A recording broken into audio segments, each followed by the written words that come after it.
Good evening, everybody. அனைவருக்கும் வணக்கம்.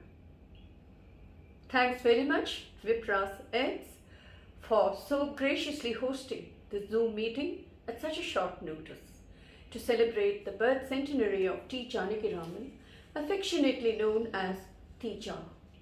And thanks a lot, Dr. R. Raman and Dr. Raghu Raman, for putting things together for this program, again at a very short notice. Both of them worked well into the night, planning, drafting, and redrafting texts ungrudgingly so that I could share with you all my experience of revisiting Wooden Cow after many years. I'm very grateful to Vidya Rao, Chief Consulting Editor with Orient Black Swan, and Sudha Raghuraman, both of them two renowned singers who helped me gloss the terms that are special for music and dance. I thank Uma Shankari, Tija's daughter and legal heir, for readily giving us the permission to revise the translation. A huge thanks again to Dr. R. Raman, who sent me the Tamil original Mara Pasu, which helped me a lot, believe me, to go back to the original for the translation. With all these factors, I finally got my Gita Muhurtam, as they say, to redo this translation, something that I've been so desperately wanting to do for a very long time. With Vidya Rao at the helm and a very capable editorial team comprising of Moina Mazumdar and Nilanjana Majumdar, who soldiered on relentlessly right through the most severe phases of the pandemic lockdown, we now have the book in our hands.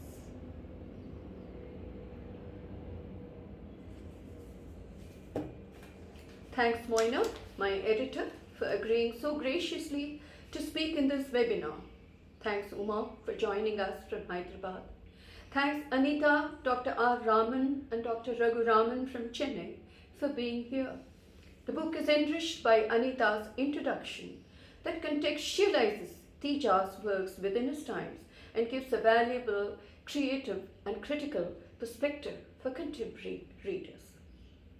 Since translating Mara Pasu for the first edition of Wooden Cow in the late 70s, I have been in and out of seminars, conferences, and workshops on translation in national and international forums.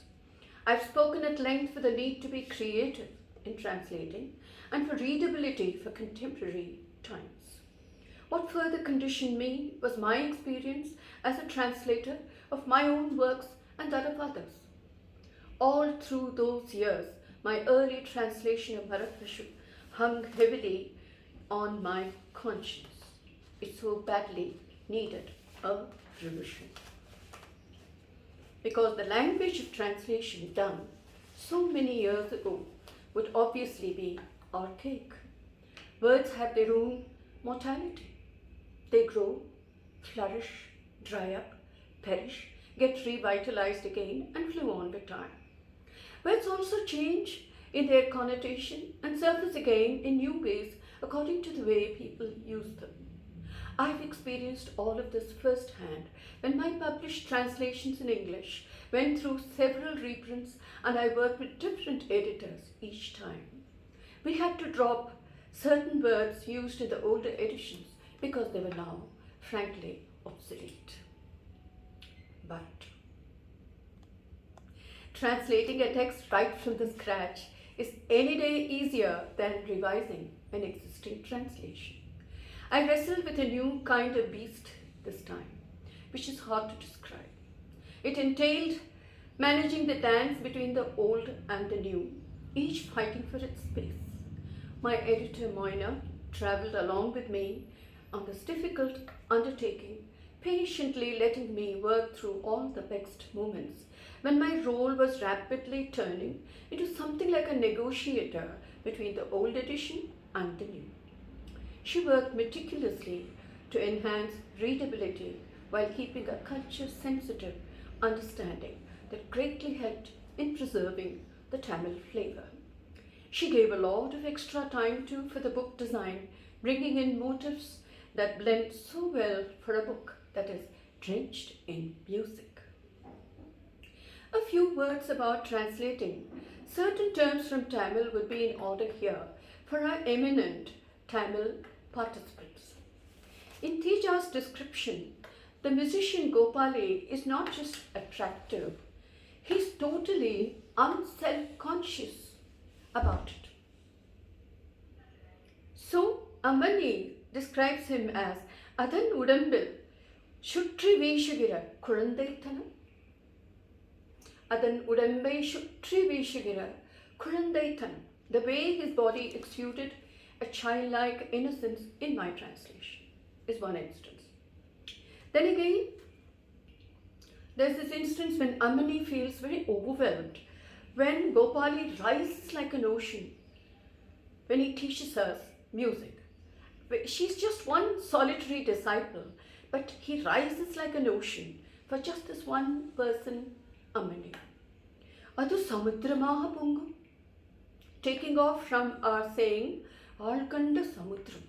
You've noticed how when you go to see on the beach, lots of people, particularly in the evening hours, and the ocean throws waves and again tirelessly.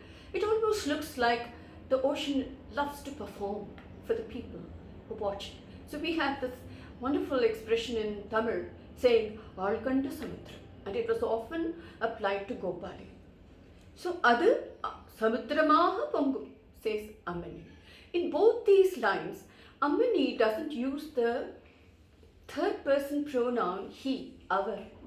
Instead, she uses the word adu, which is it in neuter gender in English, to put it literally.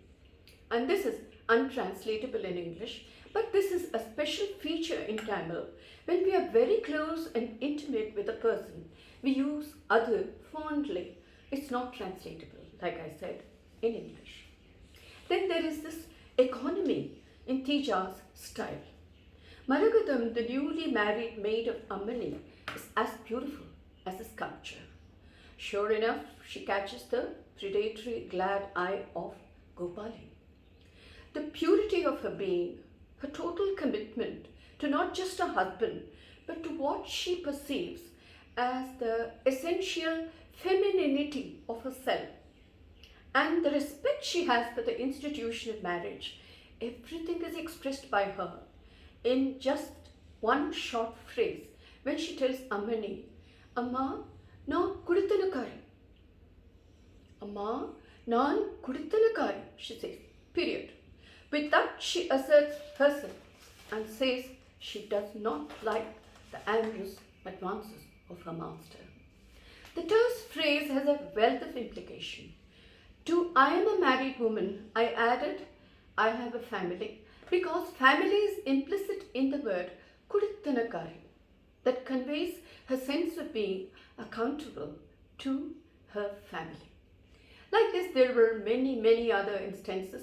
Finally, translation is all about, and also about, enjoying the idiosyncrasies of the original language. In this case, Teja's Tanjavur Tamil, which can get very naughty at times.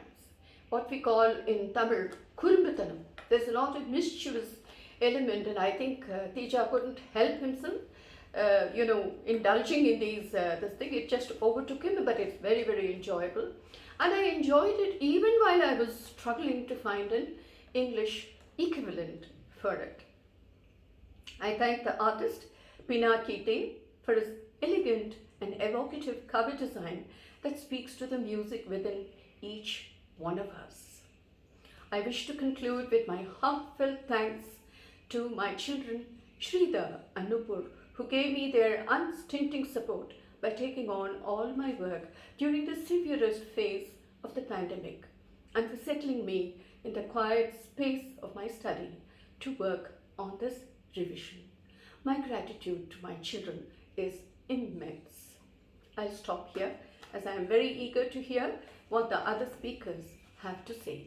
Thank you all. Thank you. Nandri, Mikka Nandri, Vanakkam.